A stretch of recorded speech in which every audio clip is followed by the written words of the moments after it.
Hello everyone, this time I'm going to show the best MTG Old School cards that we aren't using enough. These cards aren't as cool as Power 9 cards, they require specific builds and they are far from bringing auto-inclusions or even 4 copies. So in most cases these cards are going to be sideboard options, still very important tools that we should be including in our 75 cards a lot more often. So let's get into it. Artifact Blast is very specific and its target clearly is Seat in a Bottle. If you're playing Arabian Aggro, you want to get rid of Seat in a Bottle before it even enters the battlefield, so you can save your army and possibly close the game out. Triskelion is a similar target. As soon as it resolves, it's going to sweep away your board. Savannah Lions and other afraid creatures like Script Sprites, Flying Man, Scavenger Folk, or even Ball Lightning, you name it. So against these two cards, Artifact Blast is so much better than more powerful cards like Disenchant or possibly Detonate. Then Steal Artifact. Copying your opponent's artifacts and following with a Disenchant is great. Doing all at once with one card is even better, at least at times. Dust to Dust and Divine Offering see play because they deal with cards once and for all, but Steal Artifact can be pure evil. Control Magic does the same, but with creatures instead of artifacts. Great sideboard cards. It can single-handedly beat mid-range decks, especially decks that don't use white. So, Control Magic is a top 10 underplayed card. Next we have Dust to Dust. It's mostly used in one copy as a sideboard card. Dust to Dust doesn't see a lot of play because it has to compete with Disenchant and Divine Offering. Anyway, that's enough to qualify this card as an underplayed card in my opinion. Dust to Dust is great in general and it's even better in Prison strategies. And with Armageddon.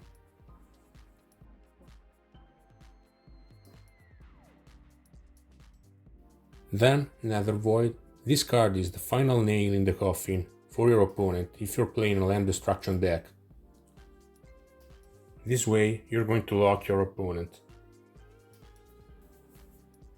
Then we have Animate Dead. This card isn't just meant to be used in Reanimator shells. It shines in robots decks, especially with Sage of Latnam.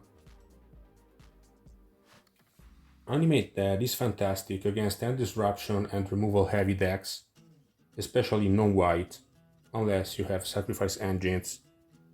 In that case you don't care about Swords to Plowshares. Next we have Shudderstorm and Energy Flux. These cards are mandatory for people who play unpowered decks against opponents who have the Power 9 cards. At very least, these are needed as sideboard cards. So it's a form of card advantage and you're going to deny fast mana as well. Ivory Tower is known for dedicated black, green, white based control builds. It has synergies with cards like Sylvan Library, Heart of the Woods, Library of Lang, Howling Mine, Greed. However, it can work simply as a sideboard card against burn decks. So they are trying to lock you down by denying colored mana and they play burn spells. If you're locked, you're going to draw cards, you can't play them, but you're going to gain life because your hand is full. The deck can benefit from this card too. Then Avoid Fate. This card is mostly used to protect creatures. However, it's actually best used for protecting more relevant permanents. Imagine saving an Abyss, a Moat, Blood Moon, Seat in a Bottle, or Stasis, Winter Orb, combos like Power Monolith, Circle of Protection Red. This card can make your opponent's strategy fall to pieces. Number 3, Disrupting Scepter. This card is very slow, but it's a great option for your sideboard against control decks. One thing I hate about MTG Old School is when my opponent plays Sol Ring and I don't. Copy Artifact is a good solution, especially if you can follow with Disenchant or any artifact removal.